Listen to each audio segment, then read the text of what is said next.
I have the great privilege of welcoming Professor Vilakazi as our guest of honor this evening. Professor Vilakazi became Vice-Chancellor and Principal of Wits University in January 2021 and has thrived in his position ever since. He is a widely recognized scientist who has a vision and commitment to excelling in education, research, and global scientific collaboration. Throughout his late and early career, he has led important research projects, including work at the Large Hadron Collider in Switzerland and playing a key role in advancing physics in South Africa. Professor Vilakazi has also been recognized internationally, named a young global leader by the World Economic Forum in 2022, and was elected as a Fellow of the prestigious Royal Society of London. Professor Vilakazi, we are so grateful to have you with us here tonight, despite it being such short notice, and we cannot wait to hear from you.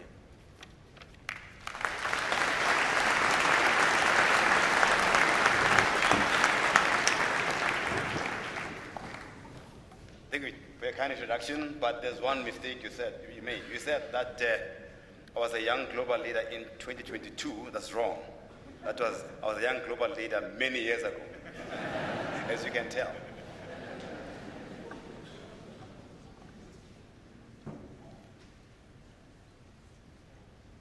Nothing is as defining in life as a rite of passage. Your birth, your christening at church, if you're a Christian, your passing of matric, having an occasion like this, the next one could be your graduation, your marriage, sadly, even your passing into the other world, your death. Each and every one of those are punctuated by occasion. We don't do these occasions that are timeless, like a graduation, like this graduation tonight, we do them because of the quintessential nature of who we are. We are humans. Every moment has to be celebrated with the rite of passage. So when an offer came a couple of days ago in Johannesburg from my friend Lebogang, who said that the headmaster asked if I could be a substitute, more about that later. I couldn't pass on the opportunity, Chairman and Headmaster, of being part of this timeless tradition of respect for the occasion, respect for a ceremony with dignity, pomp, and ceremony. So rather than being stuck on the 11th floor of some building in Johannesburg, arguing with obstreperous professors and highly opinionated youngsters, I thought I would come here. However, I've got a disappointment for you. Using the metaphor of rugby, with our great genius of a leader, great South African Dr. Rassi, as is known now. For me to come here and be a substitute for a great South African, I'm sorry to hear about his condition. Our thoughts are with him and his family in Portugal, I understand. So, therefore, ladies and gentlemen, if you think I'm a bomb squad, you'll be disappointed.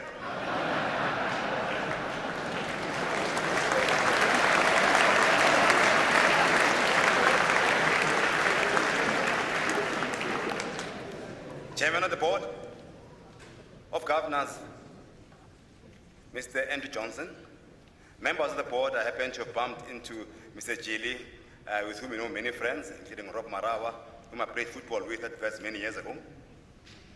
Mr. George Harris, headmaster of the school, staff, students, both academic and support and services staff, who are crucially important in ensuring that this great edifice of knowledge endures for eternity. We, in the world of the academy, in the profession of the mind, sing a timeless song of 1,000 years called the Gidimas, which says, Vivat Academia, Vivat Professor. It means basically, loosely translated, long live the students, long live the academy, the teachers, and long live the professors, which are the teachers.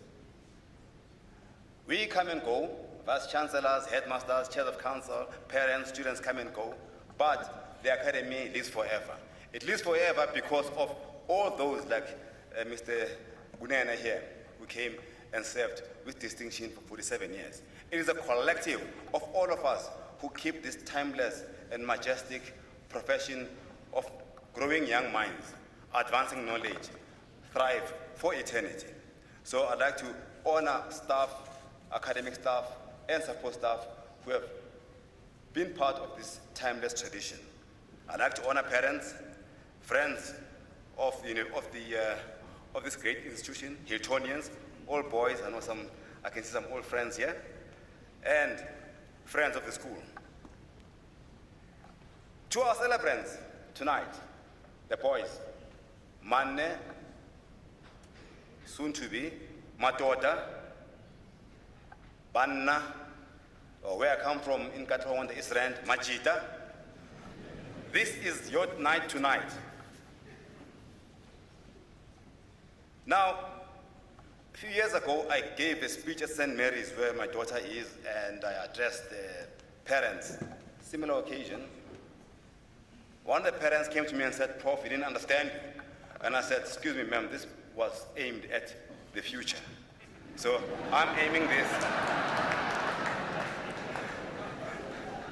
I am aiming this statement, this presentation is for you. Now, I want you to, with your mind's eye, think of a map. A map is a means of compressing distances of kilometers, miles, depending where you come from, into centimeters or inches, right? That's called a scale. Like 1 centimeter represents 1 kilometer, right? Or 1 mile, whatever, depending on the scale. Now, instead of space, which is the map, use your time axis. So if 1,000 years represents a year, so basically 100,000 years represents 100 years, correct? Now let's take this journey. 40 years ago, humankind wore animal clothes.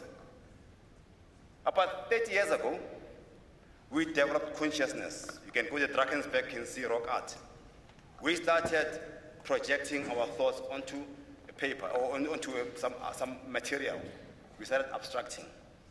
10 years ago, you've got that scale again, don't forget. 10 years ago, we started farming. We became sedentary.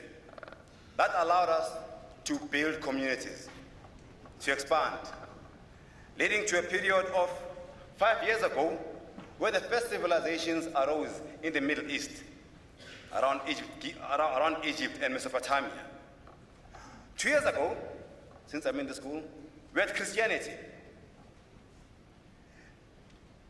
A year and a half ago was a period of great thought by the Greeks, Aristotle, Plato, and everyone. We learned about democracy, we learned about music, we learned about plays. So, I say, half a year ago, we had the Great War. Some of the old Hiltonians, I'm sure, fell in those two major wars, the Great War and the Second World War. 3 months ago, man landed on the moon. Neil Armstrong with those timeless words. Also 3 months ago, Albert Einstein unleashed his force. E equals mc squared. You saw Oppenheimer, the movie. Last week, we had the first internet that was launched. Yesterday, the World Wide Web was launched by Tim Berners-Lee at CERN. I happened to have had the privilege of being there in 1994 when it was launched. We were born 2 days ago. Yesterday, Google became a multi-billion-dollar company. NVIDIA became the top chip maker, you know NVIDIA? Yesterday. Just a minute ago, ChatGPT has reached great progress. So now you can imagine that over the last 2 days since we were born, humanity has advanced. So we are being born at a period where changes happen so fast that even us as academics, as professors, are bewildered by this blistering pace. So the challenge I leave for you is Don't be frightened. Carpe diem. Seize the moment. You are a lucky generation, an unlucky one, because you are scared of these advances in AI, that Agent Smith will overtake the world and multiply. Don't worry. We human beings know how to advance ourselves. I don't think that any robot can be as creative as what you saw tonight. The beauty of the composition that was rendered today. So therefore, your future is a future of work, whose future of professions and jobs that are being created now. So you are born into the world where there's no certainty, where your future is being created. So you are the only generation that will create a better future, or it could be worse. You could be a generation that will lead us to what is called a dystopian future. So the choice is yours. You are now entering a certain phase of your life on a more practical level, where you'll be unleashed into the world as a young 18-year-old with opinions. You can change the world, climate change, the global conflicts, and. And you're going to the world where you will shake off your uniform, grow a beard. Don't have a tattoo, please. Have an opinion. The minute you have a professor or a lecturer saying one or two things, question them. You have a right. You are going through a rite of passage where you will have an opinion, where you will actually challenge authority within limits. You will have the opportunity to experiment with ideas. You'll go to a school, you'll go to university, hopefully the other one, where you will sit next to a child who finished matric at Dipslot High, or some school in Lusikisiki or Mahwelereng. A child who has never taken, who has never flown before. You'll meet someone who doesn't come from a monastic school like yours. You'll meet someone who believes differently.